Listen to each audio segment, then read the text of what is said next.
बंदो बारंबार जिनकी कृपा कटाक्ष ते रीझे नंद कुमार। भक्ति भक्त भगवंत गुरु चतुर नाम वपुनी। इनके पद वंदन किए नाशत विघ्न हमें। इनके पद वंदन किए नाशत विघ्न हमें।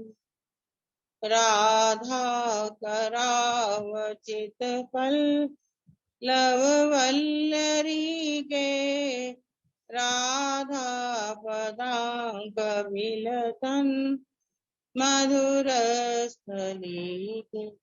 राधा यशो मुखर खगावली के राधा विहार विपिने रमतां मनो।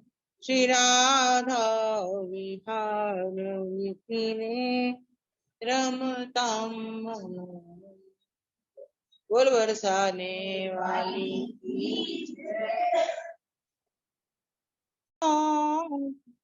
कमल कमल हरिराई चरण कमल हरिराई। जाकी कृपा पांगु गिरि लंघे। जाकी कृपा पांगु अंधुरे को सब कछु दर्शाई। अंधुरे को सब कछु दर्शाई। वंदो चरण कमल हरिराई। वंदो चरण कमल हरिराई। पहिरो सुने मूक पुनि बोले। बहिरो सुने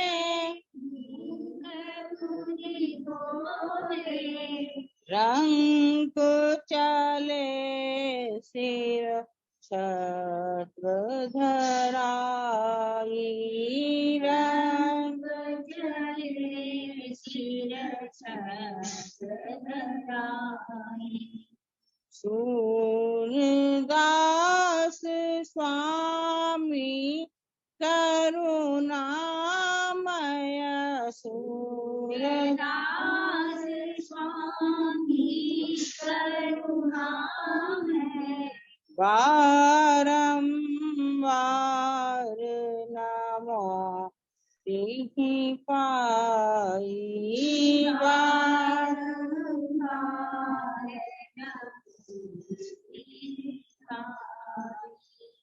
वंदो चरण कमल हरिराई। वंदो चरण कमल हरिराई। बोल बरसाने वाली की जय।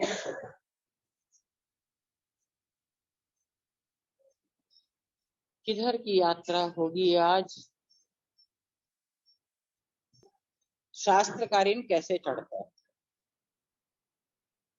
शास्त्र में मनुष्य जीवन कैसे बिताना चाहिए इसका पूरा उल्लेख किया गया कि मनुष्य मात्र को अपना जीवन कैसे बिताना चाहिए।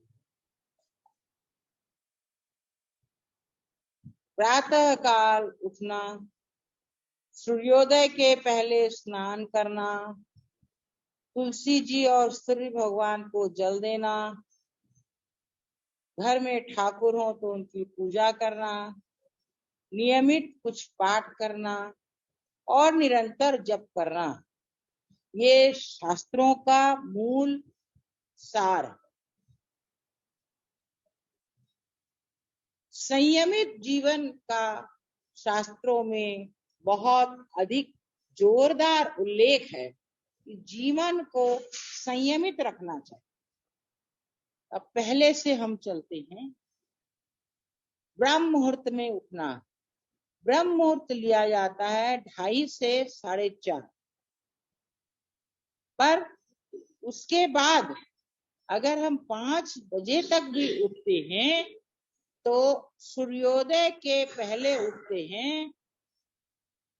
हमारे पास परसों एक व्हाट्सएप आया था, उसमें लिखा था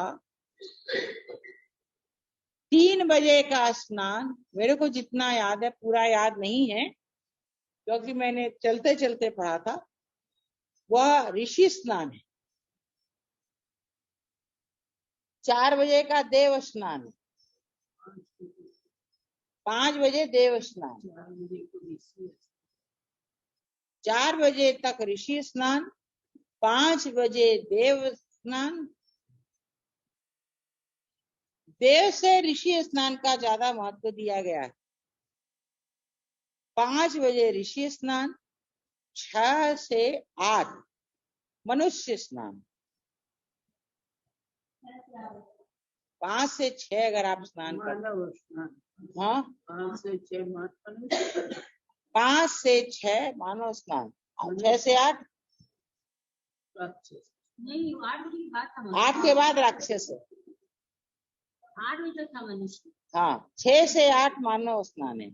5 से 6 मेरे समझ से देव स्नान है, उसके पहले ऋषि स्नान है, और 6 से 8 मनुष्य स्नान है, और उसके बाद राक्षस स्नान।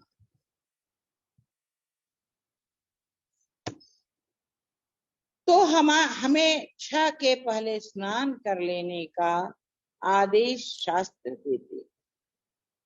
सूर्यास्त के पहले अगर हम स्नान कर लेते हैं, और सूर्योदय के पहले, और सूर्योदय होते ही सूर्य पूजा का नियम ऐसा शास्त्रों में वर्णित है, जब लाली फटती है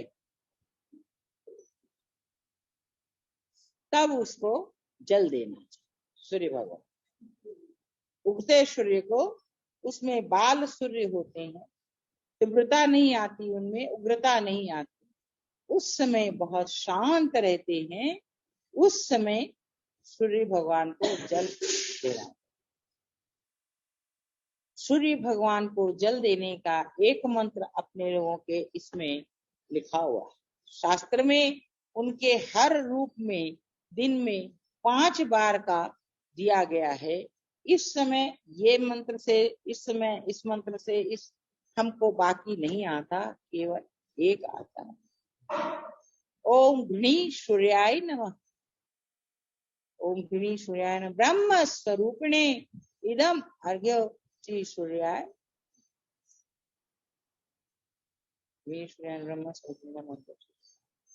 यह अर्घ जो एकदम उगते सूर्य को दिया जाता है, उसका बहुत। ओम घृणी सूर्याय नमः बोलते हैं।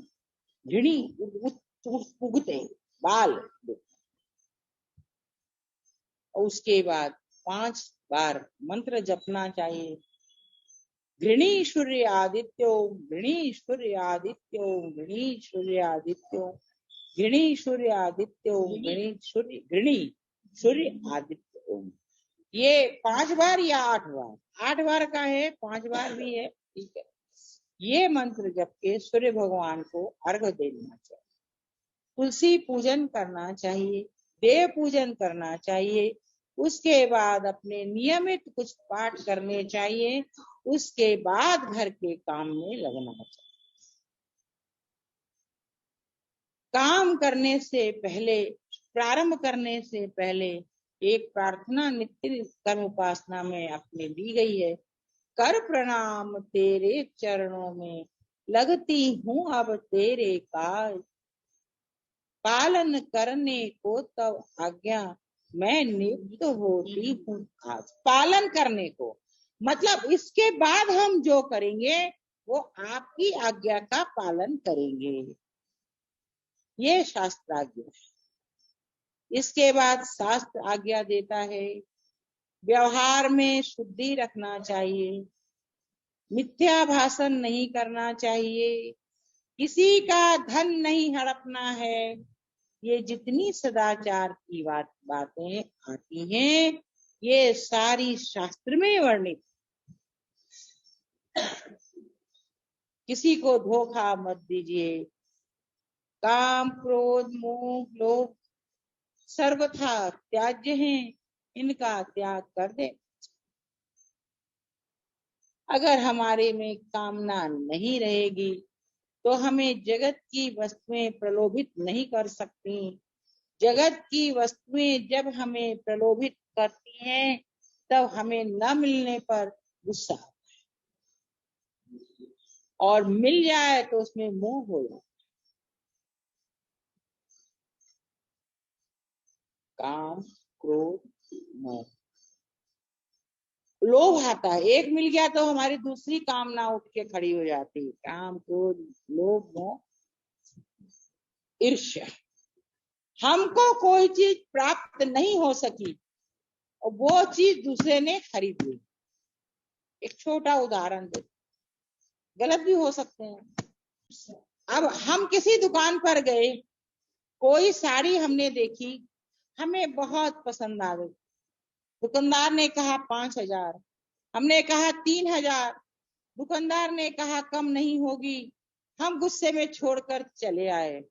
दूसरे दिन देखा किसी ने उस साड़ी को खरीद लिया और पहन के हमारे ही सामने आ गई। अब हमको कितनी बड़ी ईर्ष्या होगी कि जिस साड़ी को हम कल लेना चाह रहे थे हम तो नहीं ले सके, ये लेके पहन भी ली। हमारी इच्छित वस्तु अगर कोई को प्राप्त हो जाती है और हमें प्राप्त नहीं तो हमें बहुत अधिक ईर्ष्या। एक बहुत बड़ा दोष है मत्सर।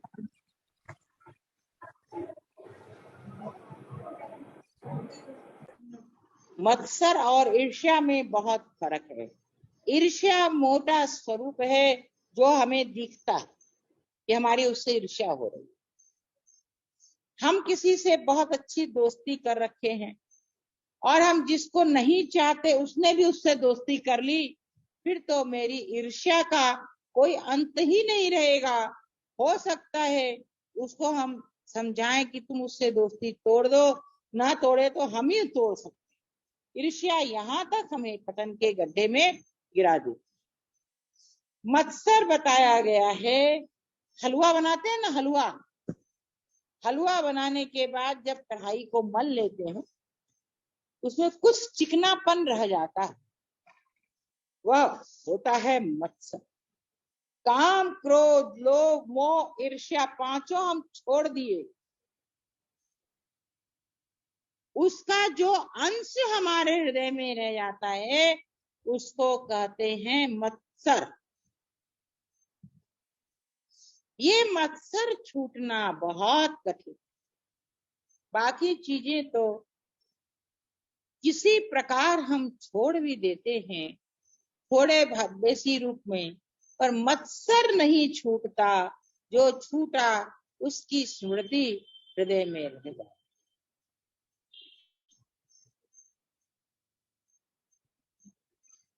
कई बार क्या होता है, हमने किसी से कोई शब्द सुन लिया और हमको अच्छा नहीं लगा और हम उसको कभी प्रयोग नहीं किए, परंतु मनोयोग से यदि सुन लिया तो वो हमारी सुप्त चेतना में घर कर लेता है, बैठ जाता है और कभी न कभी मौका पाकर वह हमारी जबान से बाहर हो जाता है और हमें पता भी नहीं चलता। ऐसे अपराध हमसे बहुत बार बन जाया करते हैं। इसलिए कोई बात हमें अच्छी न लगे या ऐसी बात हमारे मुंह से निकलेगी तो ये खराब हो जाएगी। ऐसी जो बात हो उसको कभी ध्यान से सुनना नहीं चाहिए। कान में पड़ जाए, हे प्रभु बचाइए, हे प्रभु बचाइए, ये प्रार्थना करनी चाहिए। अगर वह हृदय में बैठ जाता है तो समय असमय हमारे मुंह से बाहर आ जाता है और उसका प्रलयंकारी स्वरूप बन जाता है। कभी कभी तो ऐसा स्वरूप बन जाता है जो क्षम्य नहीं। प्रार्थना थोड़ी नहीं कि हृदय में बैठ जाए, वो तो मान लीजिए कोई बोलता है तो अपने आप ही कान में चला जाता है। कान में जब जाता है उसी समय, हे प्रभु ये हमको नहीं सुनना है, आप इसको निकालिए, इसको निकालिए, प्रार्थना कर लें तो वह अंदर न जाए। ऐसी बात तो हम लोग ये पहले समझिए ना कि ये बात अनुचित है। पहले हम ये सोचने लगते हैं, देख कैया की गाली दे रहे हो हम, तो हमने उसमें रुचि ली तब ना हमको समझ में आया कि ये बात उसको नहीं बोलनी चाहिए थी। तो वो रुचि लेना जो है वो ही अंदर रह जाना। और अगर हम उस बात में रुचि न लें, अरे रे रे उसको भी नहीं बोलना चाहिए, हमको भी नहीं बोलना चाहिए, ना ना ना ऐसी बात तो होनी नहीं चाहिए, तो वो अंदर जाकर नहीं। बहुत सारी बातें हम लोगों ने पहले एक बार चर्चा की थी। चेतना, अर्ध चेतना और सुप्त चेतना। हर मनुष्य में 3 चेतना रहती है। चेतना में तो हम सब काम कर रहे हैं, अर्ध चेतना में जो रहता है वह हमें निद्रा के समय स्वप्न रूप में दिखाई देता है, पर सुप्त चेतना में गया हुआ हमारा बंटाधार कर देता है। सुप्त चेतना में किसी बात को पहुंचने नहीं देना चाहिए, यह कोशिश कर। किसी ने किसी को कुछ कहा, हमने उसमें रस लिया, वह हमारी सुप्त चेतना में चला। अब हमने कहा देखो देखो दोनों लड़ रहा था, अहिया की बात बा ना बोलियो, मन अच्छो कौन लागो, वो तुम्हारे सुप्त चेतना में बैठ गया। आपने एक बार उसको दोहराया और वो आपके सुप्त चेतना में जाकर बैठ, न चाहते हुए वो आपके मुंह से निकल जाएगा और उसका कई बार ऐसा वितंडावाद बन जाता है कि मरने मारने पर बात हो जाती। ये सब शास्त्र की आज्ञा नहीं। शास्त्र की आज्ञा से हमेशा हमें दूर रहना चाहिए। कोई ऐसी बात बोल रहा है जो सुनने में अच्छी नहीं है और ऐसी बातें कभी हमारे मुंह से नहीं निकलनी चाहिए। उस समय केवल प्रभु से प्रार्थना करके उनकी शरण ग्रहण करने पर ही हमारी वो बातें दिमाग से निकल सकती हैं। ये पाँव बड़ा गड़बड़ कर रहा है, क्या करूं? नहीं तो ऐसी स्थिति में प्रभु ना ना ना, ये ऐसी भी कोई बात बोलने की होती नहीं, नहीं नहीं नहीं, हमको ना सुनना है, ना बोलना, ना सुनना, ना बोलना। एकदम दृढ़ प्रतिज्ञा करिए, आपके अंदर वह बात कभी नहीं जा सकती। हमेशा चेष्टा करिए क्रोध में भी हम ऐसी कोई बात ना बोलें जो बात सामने को वाले को बुरी लगे। कई बार लोग कहते हैं कि हमने तो बिल्कुल सही कहा, बुरा लग गया तो हम क्या करें। शास्त्र कहते हैं सत्य, प्रिय और हितकर बोलो। सत्य भी हो, प्रिय भी हो और हितकर भी हो। ऐसा करना हमारे व्यवहार में कम आता है, क्योंकि तीनों का ध्यान रखकर बोलना जरा कठिन है और प्राय नहीं बोला जाता। लेकिन कोशिश कर, कैसा भी हमें क्रोध आ गया, देखिए हमारे मुंह से जो बात निकली वो बात कोई हमको कहेगा तो हमको कैसी लगेगी, पहले इसको ध्यान में रख। किसी को हमने जो कोई बात कही और वह बात हमको कोई अगर कहे तो कैसा लगेगा। इस तराजू पर जब तौलने लगेंगे तो हमारे मुंह से ऐसी कोई बात निकलेगी ही नहीं जो किसी को बुरी लगे, क्योंकि हमको जो बुरी लग रही है वो हम दूसरे को बोलेंगे नहीं, फिर दूसरे को बुरी क्यों लगे। अब इसमें भी देखिए कई बात है, हम तो अपने ढंग से बिल्कुल सही कह रहे हैं और अगले को बुरा लग गया। ऐसा भी कई बार होता है। आपने किसी की गलती पर किसी को समझाने की चेष्टा की, किसी को बताने की चेष्टा की और वो गुस्सा हो, ऐसा भी बहुत बार ऐसा हो गया और आपको पता चल गया तो आप उसके पास जाकर या उसको बुलाकर उससे क्षमा याचना करिए। हमने इस दृष्टि से आपको नहीं कहा था, अगर आपको बुरा लगा आप हमको क्षमा करिए, आगे से हम पूरी कोशिश करेंगे इस तरह की बात आपको नहीं हो। परंतु हम अपने जीवन में अहंकार के बस होकर यह सारी बातें जो शास्त्र ने हमें करने की आज्ञा दी है भूल जाते हैं। इसलिए भूल जाते हैं कि हमें लगने लगता है हम पूरे समझदार हैं, हम सारा व्यवहार समझदारी से कर रहे हैं। हमने क्या गलती की है?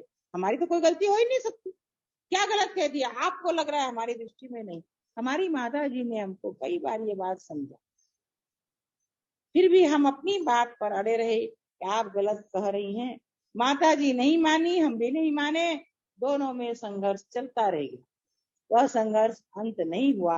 अंत में माता जी ने कहा, आप कहते हैं तो हम मान लेते कि हमारा मन स्वीकार नहीं करता, लेकिन ये बात जो आप कह रही हैं वह गलत। कई बार हम किसी को कोई बात कह देते हैं, हमारी विस्मृति हो जाती और हम कहते हैं आपने ऐसा ही कहा। हम बिल्कुल सही सुने, आपके बोलने में गलती हो गई। गलती आपकी भी तो हो सकती है, लेकिन हम जीत जाते। हमारी माता जी ने हमारे लिए बहुत अच्छा एक काम किया। हमारी माता जी ने कहा है आप कोई भी बात हमको लिख कर दे दिया करें। और कल बताएं, एक तो हमको कॉपी दी है कार्बन की कि हम जो लिख कर देंगे वो उसमें रहेगा हमारे पास भी। भूल जाएगी तो याद रहेगा। हाँ, भूल नहीं पाएगा। अब हम दोनों में इस बात का संघर्ष नहीं होगा क्योंकि लिखा हुआ प्रमाण सबूत है। देखिए, किसी भी चीज का अंत आता है, संघर्ष का अंत कितनी अच्छी तरह हो गया। हम कल रात में सोच रहे थे, भाई आप कितने कृपालु, वो हम आपको दिए थे, कितने दयालु हैं, बिल काटने की, कितने दयालु हैं, कितने कृपालु हैं। किसी न किसी तरह से इसने किसी दृष्टि से दिया, लेकिन हमारे लिए वो बड़ा उपयोगी हो। अब हमारे दोनों के बीच में विवाद होने का कोई काम ही नहीं। अच्छे से लिख कर दे दो और अच्छे से तुम पढ़ लो, उसका प्रूफ हमारे पास भी है। आप नहीं कह सकती कि आपने ऐसा ही कहा था, आप भूल रही हैं, हम बिल्कुल हमको सही याद। ऐसा संघर्ष हम दोनों में बहुत होता है, प्राय एक दिन 2 दिन से हो जाता कोई कोई बात। कितना बढ़िया बाई ने किया। बाई की कृपा को जब हम देखने लगते हैं तो हमें ऐसा लग जाता है कि हम नीच बाई की तरफ देखते नहीं, पर बाई अपनी कृपा वारी धारा यूं बरसा रही हैं, यूं हर चीज का समाधान कर रही हैं। सोच नहीं, संघर्ष जीवन में अच्छी चीज नहीं। देखिए, संघर्ष होने से दोनों का मन खराब होता है, और दो मन जब खराब होगा उतनी देर के लिए आपका भजन निश्चित रूप में छूटेगा। वो समय क्या आप लौटा कर ला सकते हैं? पूरे संसार की वस्तु, पूरे संसार का धन दे दीजिए, एक क्षण का समय, एक पलक का समय वापस नहीं आ सकता। और हमारे जीवन का बहुत सा अमूल्य समय संघर्ष में चला जाता है। हम तो इसलिए ये कहा करते हैं, करते नहीं है, कहा करते। हम करते नहीं बोला हमने कहा करते हैं कि जहां तक हो 10 बात का 2 बात बोल के काम को सलटा लो।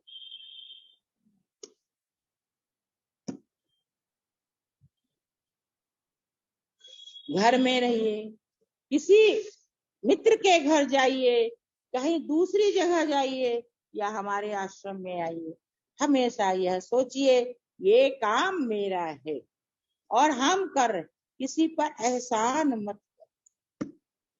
अगर किया हुआ काम जीभ पर आ गया तो वो एहसान हो गया।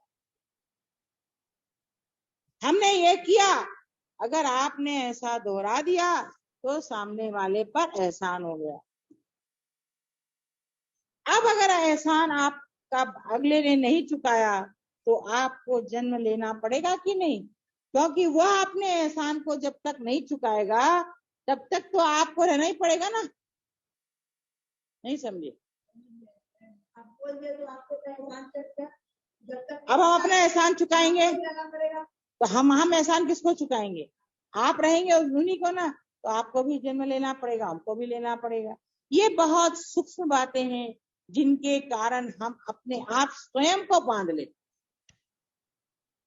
जीवन इतनी खुली किताब की तरह रख, देखिए धर्म की गति बड़ी गहन है। यह बात हमने एक बार और भी कही। हम सोचते हैं मंदिर गए, जल चढ़ा दिया, भूखे रह गए, मंदिर चले गए, पुजारी को कुछ दे दिया। समय समय पर क्या क्या होता है भाई, एक दो तो बताइए ना। सोमवती का कर दिया, और बताइए ना एक दो। अमावस का कर दिया, हाँ पुण्यू का कर दिया, बारस का, ऐसे 2 4 5 10 चीज का कर दिया और हमारा काम पूरा हो गया। हम बड़े धर्मात्मा हो गए। बाहर गए तो किसी को तुरंत गाली दे दी, बड़े धर्मात्मा हैं। हम सब चीज क्या करते हैं, किसी चीज को छोड़ते नहीं, लेकिन किसी को अपशब्द कहने में चूकते नहीं। बड़े धर्मात्मा, इतने बड़े धर्मात्मा हैं कि हम एक भी चीज नहीं छोड़ते। हमने कई बार कई लोगों के मुंह से सुना है, हिंदुओं के 365 दिन जो होते हैं उसमें हिंदुओं के 465 त्योहार होते।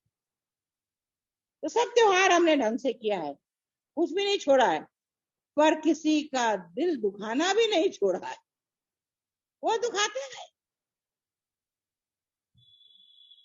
हमारा किया धरा तो सब बराबर।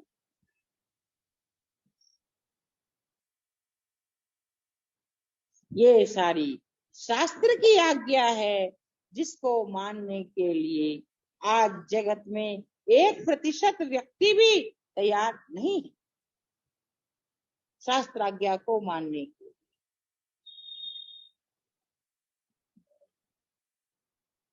शास्त्र ने ब्राह्मण, वैश्य, क्षत्रिय और शूद्र के कर्म बांट दिए हैं। आज के दिन कहा जाता है जात पात क्या है? अरे तुम जात पात नहीं मानते, मुंह से क्यों खाते हो? पेट से सीधे खाना शुरू कर दो ना, सीधे पेट में छेद कर लो और उसी में से डाल दिया करो। हाथ से काम क्यों करते हो? पाँव से करना शुरू कर दो ना। फिर तो अगर कोई पाँव दिखा देगा तो आप बुरा मानेंगे, क्यों? शरीर में भी तो भेद बना दिया भगवान ने। मुंह से खाओ, हाथ से काम करो, पेट में खाओ, पाँव से चलो। कोई चीज में पाँव नहीं लगना चाहिए, क्यों? हाँ, पाँव शुद्ध है। लेकिन आज के लोग जो भेदभाव मिटाते हैं, ब्राह्मण, क्षत्रिय, वैश्य, शूद्र क्या हुआ, तो उनको फिर पाँव से भी परहेज नहीं होना चाहिए ना। पाँव से ही क्यों चलते हैं? उनको सिर से चलना चाहिए। ये सब बातें जितनी कान में आए, रुई डाल के कान को बंद कर, ऊपर से विदा कर दी। हमें शास्त्राज्ञा माननी है, मनुष्य आज्ञा नहीं माननी। ये कलिकाल है, घोर कलिकाल का डंका बजने लगा है। सामने अति अति कठिन कलिकाल आने वाला है। हमको इसी जन्म में अपना काम बना लेना चाहिए। अगर हम पुनः जन्म ले लिए तो कहाँ भटकेंगे पता नहीं। कल हमारी किसी से बात हो रही थी, हमको याद नहीं है कि किससे हो रही थी। हमने उनसे ये कहा था, आज हमें जो संत मिले वैसे संत भविष्य में होंगे, इसकी क्या गारंटी है? सेठ जी, भाई जी, बाबा, स्वामी जी, बाई और भाभी जी, अपने को 6 संतों के इससे मतलब है। इनकी कैटेगरी में एक शरणानंद जी भी आते हैं जो अपने परिचित हैं। इन सब संतों के काल में हम पैदा, और अब अगर अगला जन्म लेंगे तो ऐसे कोई संत हमें मिलेंगे, इसकी कोई गारंटी है?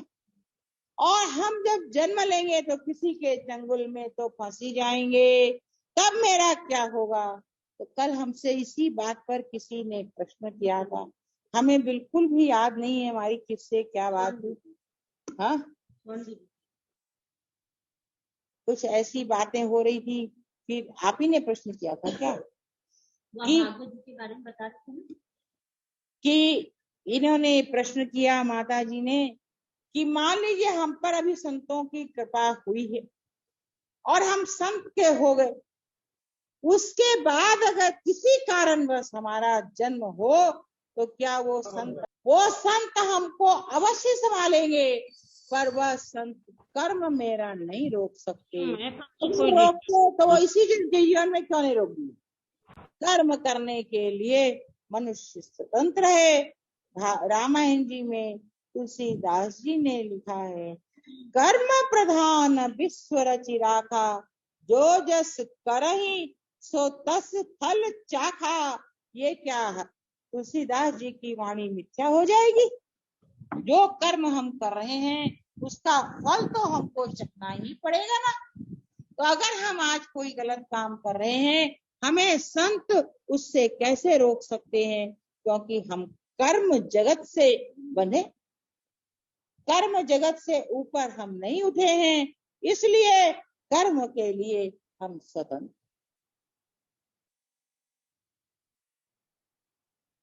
और थोड़ा और आगे, ऐसा नहीं है कि हमने गलती की और गलती का हमको एहसास नहीं हो। हर बार नहीं होगा ये ठीक है, कुछ बार होगा, हम उसको मन में बड़ी सफाई से कह देते हैं, बोले हम ठीक है, अगला भी तो बोला तो हमारी क्या गलती है, उसकी भी तो थी, दोनों बोल लिए बराबर हो गया। तो अगर वह कर्म बंधन में जकड़ा तो हम भी जकड़े ना। हम इस बात को भूल जाते हैं, ये बड़ी सूक्ष्म बातें, हम इस बात को भूल जाते हैं और अपने मन को संतोष देने के लिए ये कहने लगते हैं, वो भी तो बोली तो हम भी बोले, दोनों का बराबर हो गया, अब इसमें क्या लेनी क्या देनी, लेनी देनी उसकी भी बनी और हमारी भी बनी। हमको ये सोचना चाहिए कि हम वो बोली ठीक, हमको बोलना आवश्यकता क्या, हम मौन भी तो रह सकते थे। और अगर हम मौन रह जाते तो हमारे कहीं कुछ लग जाता क्या? नहीं लगता।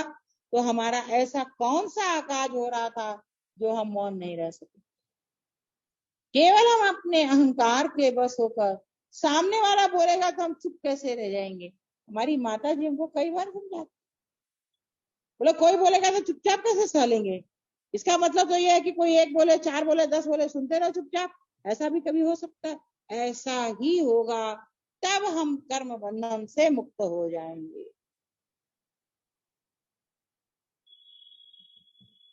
कर्म बंधन में स्वयं को स्वयं ही जकड़ते हैं, दूसरा नहीं।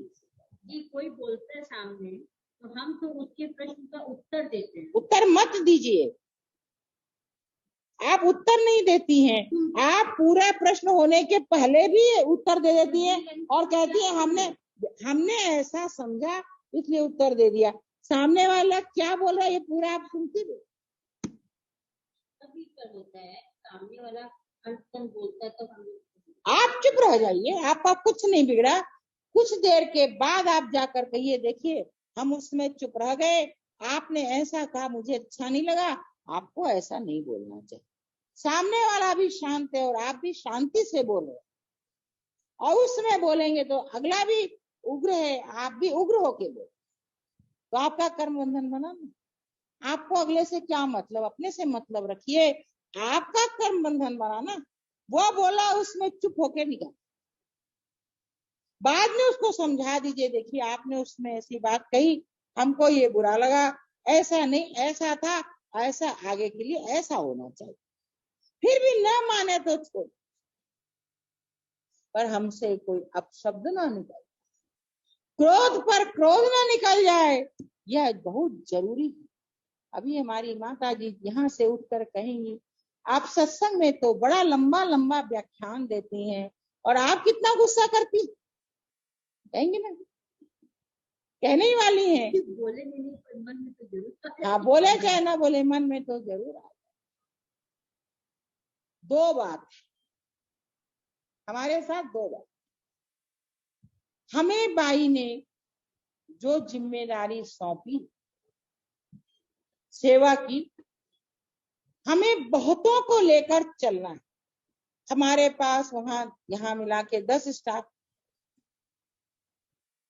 बाई की सेना में 15-20 जन। बाई की सेना में आप 15-20 हैं कि नहीं है?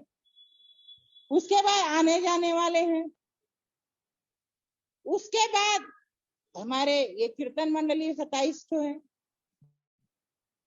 अगर हम व्यवस्था की दृष्टि से उनको सचेत न करें, ऐसे देखिए, आपने राजू भाभी और सरोज भाभी, आप बताइएगा, हम गलत हो तो हमको भी आप शिक्षा दीजिए, नहीं आपने ये गलती की। हम बहुत बार देखते हैं कीर्तन वाली गलती कर रही है, या कीर्तन वाली की आप दोनों को व्यवस्था सौंपने के बाद हम बीच में पढ़ते हैं, कभी कभी कोई ये कहता है कि हमको इतना बजे नहीं, इतना बजे आप कर दीजिए हमारे पास जाके, तो हम उसको यही जवाब देते हैं, व्यवस्था उनके हाथ में है। यह भी बीच में बोलती है तो हम बोले व्यवस्था उनको सौंप चुके हैं। ये हमने बाई जब वृंदावन जा रहे थे और हमको जब व्यवस्था का भार सौंप दिया, वृंदावन में कोई भी अगर बाई से कुछ कहता कि वहां ऐसा हो रहा है, तो बाई कहते हमने तो मीरा को सौंप दिया, अब मीरा जो करेगी वही होगा। ये हमने बाई से सीखा। अगर हमको उसमें कोई सुझाव देना है तो हम आपको देंगे, अगले को नहीं ना देंगे। आपने इतने दिन में, जितने दिन भी आपको हुए हों, आपने एक बार भी देखा कि कीर्तन वाली के बीच में हम कुछ बोलते हैं? क्योंकि हमने आपको सौंप दिया। ये वहां पर जब वो पैसा लेने जाती हैं, जब उनको जोर से बोलती हैं, बड़ा कष्ट होता है। हम इनको कहते हैं, देखो किसी जरूरत के कारण ये अपने यहाँ कीर्तन कर रही हैं। हाँ, हम आप किसी के यहाँ ये 690 रुपया के लिए 1 महीना तक 3 घंटा कीर्तन कर सकते हैं जाके? पहली बात, किसी जरूरतमंद को झिड़क के बोलना गलत। फिर बाई ने कहा था, वो राधा नाम लेती है, एक एक दिन का 1-1 लाख रुपया उसको दो, तब भी तुम उरी नहीं हो सकती। राधा नाम का मूल्य चुकाया नहीं। हाँ, अव्यवस्था करेगी तो बहुत ज्यादा हम ना बोले तो भी बोलना पड़ेगा व्यवस्था की दृष्टि से। ये नहीं कि हम दे रहे हैं इसलिए बोल रहे हैं। हम क्या दे, हमको किसी ने दिया, हम उसके मेडिएटर हैं, हम लिए और तुमको समयोचित ढंग से बांट कर दे दिए। हम कमा के तो नहीं दे। अगर हम कमा के भी दे रहे हैं तो देने के पहले वो कौन सा दोहा है ना, मांगन वालो मर गयो और मर के मांगन जाए, वहां ते पहले वो मरो जो होवत में नट जाए।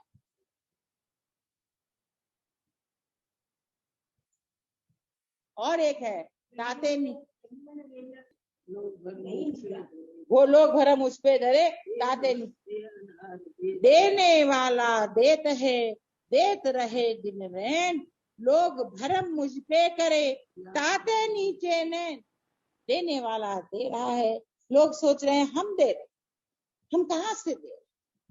क्या है हमारे पास? क्या लेकर आए हैं, क्या लेकर जाएंगे? हमारे पास क्या है जो हम दे रहे हैं? देकर यो नहीं, यो रखना। हमेशा न नीचा होना चाहिए, ऊंचा।